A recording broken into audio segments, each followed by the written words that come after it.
etudes, like being a bystander.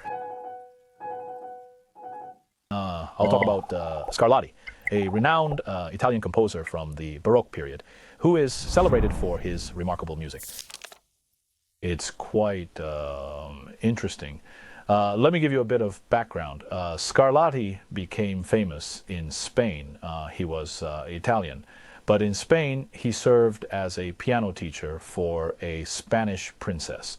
Well, it wasn't called a piano back then. It was called a harpsichord teacher. That's why he wrote a large number of sonatas, which can actually be considered études, because the term sonata here is not the same as in Beethoven, Mozart, or Haydn. It's a very short piece. He wrote 555 sonatas. Of course, these sonatas are all very short, like etudes, but it sounds impressive, 555 pieces. Maybe it has something to do with our lucky numbers in the East. Who knows? It's a bit mystical. Anyway, what I wanted to say was 1685 was a very remarkable year. Why? Bach was also born in 1685 in Germany. And Handel, another very great Baroque composer, spent his life in England serving the British court. He wrote things like music for the royal fireworks. He stayed in England. Scarlatti stayed in Spain. And Bach was in Germany. All born in 1685. These three giants, of course, Bach's fame and his when it comes to his works, they are truly unparalleled. No one can match them. But as for Scarlatti, as a great composer of the Italian school during the Baroque period, he is also very much worthy of our attention, respect. Especially for his sonatas, there are some legendary recordings. For example, Horowitz in his later years often played Scarlatti sonatas. Of course, I personally think they might be played more purely. Horowitz's playing is truly a great interpretation with a very personal tonal style. It's very, very impressive. But I feel what strikes me as more academic and orthodox are Michelangelo's recordings of Scarlatti's sonatas. I don't know if you've heard them. The control of tone and sound quality there has truly reached a level of absolute mastery. As for me, I haven't played that many of Scarlatti's sonatas. I have actually been playing this piece for a very, very long time, but I never recorded it. So here, I'll just play a little bit for you. This is K380.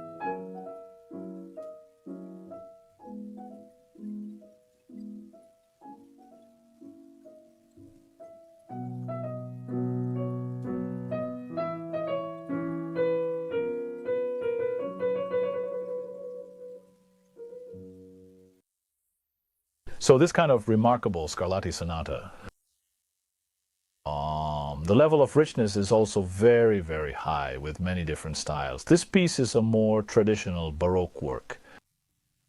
It's a relatively small piece. You don't need to play it with too many emotional changes. It's more about the feeling of listening, as if you're sitting somewhere listening to someone else play.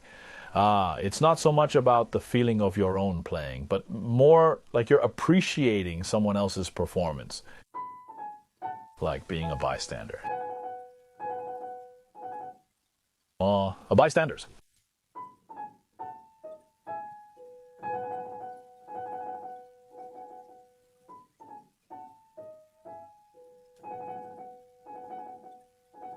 It's a bit like leaning in closer or carefully listening with rapt and focused attention, really taking in every word.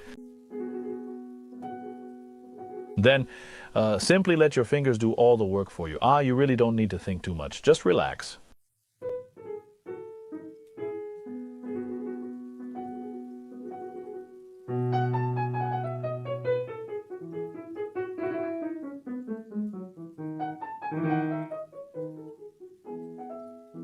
I quite like Baroque pieces because you can add some ornaments.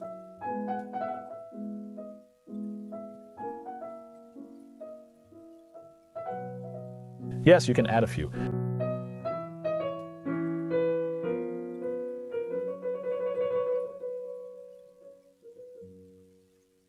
And this part is a bit like a Baroque drum pattern, a kind of rhythmic beat.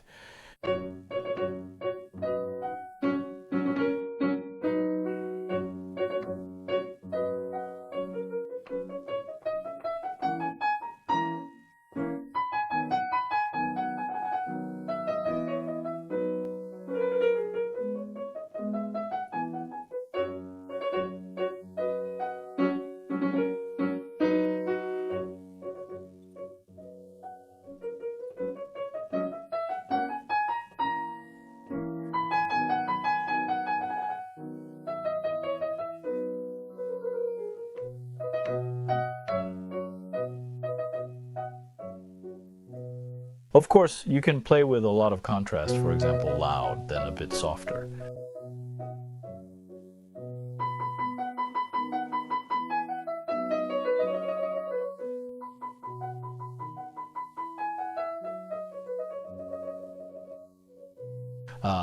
But don't overdo it, you know.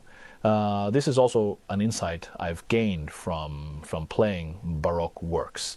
When you create contrast between loud and soft, don't make them too obvious. Loud, soft. That feels very superficial, as if your understanding of the piece is shallow. You can change the timbre instead, for example.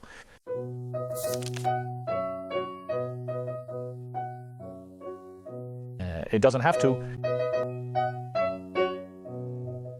It doesn't need this kind of change, you know, because there still needs to be some on these fingers.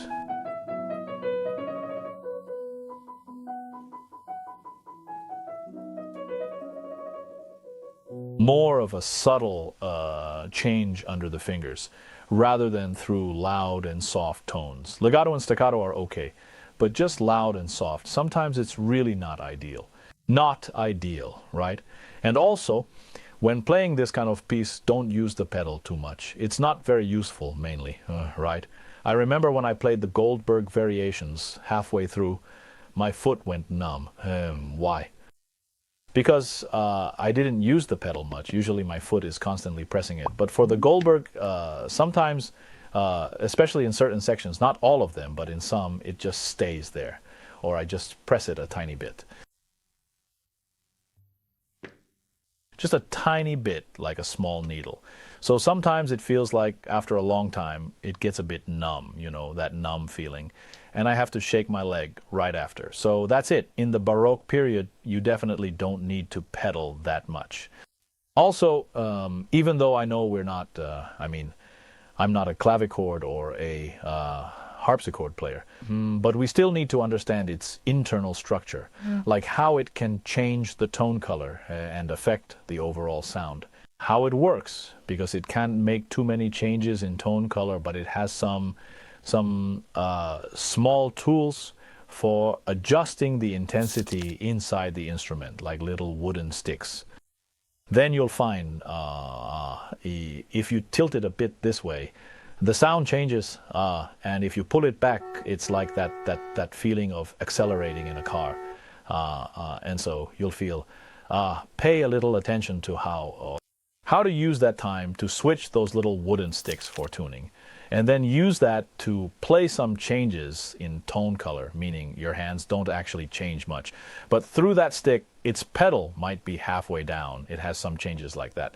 And sometimes the sound that comes out is a fuller sound. It might be its action. It also produces some different sounds through the adjustment of that little stick. But overall, you don't need to play it. So, I mean, especially this piece, it's like a breath of fresh air. It's not asking you to express some kind of deep, real emotion. Some of Bach's pieces and some other Scarlatti pieces require it, but this one doesn't. It's a very, very, well, pleasant piece to listen to. And it's all in the hands. All these little techniques, they're all right here.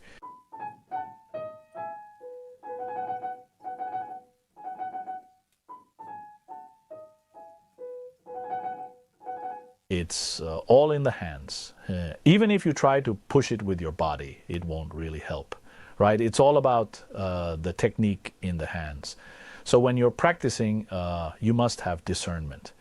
You need to distinguish how you're producing this sound, this clear stream.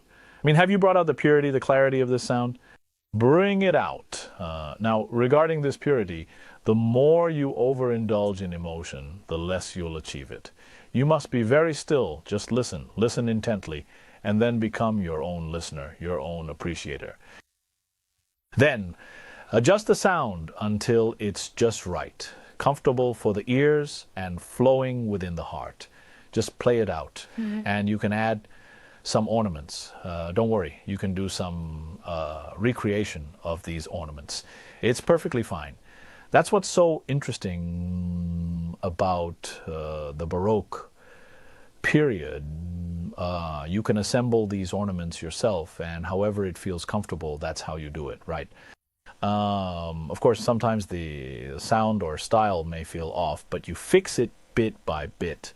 And I encourage everyone to be brave and try some improvisation, especially with ornamentation in Baroque music.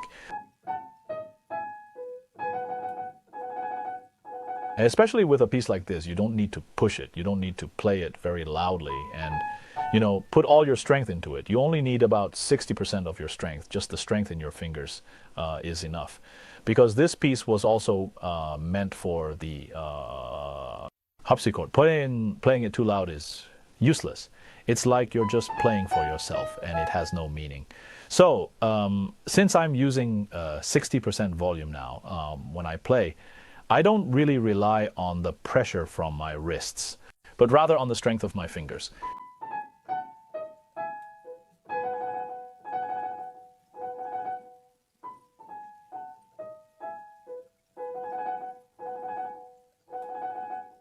And then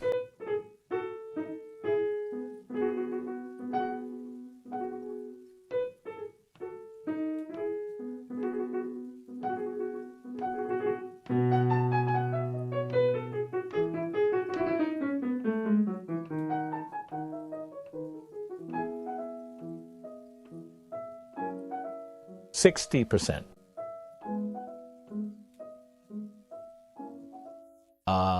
That's enough. This way the sound feels the most comfortable. And then you're not pouring all that heavy emotion into it. It's lighter, more like a pot of very fine Longjing tea, like a pot of Longjing tea.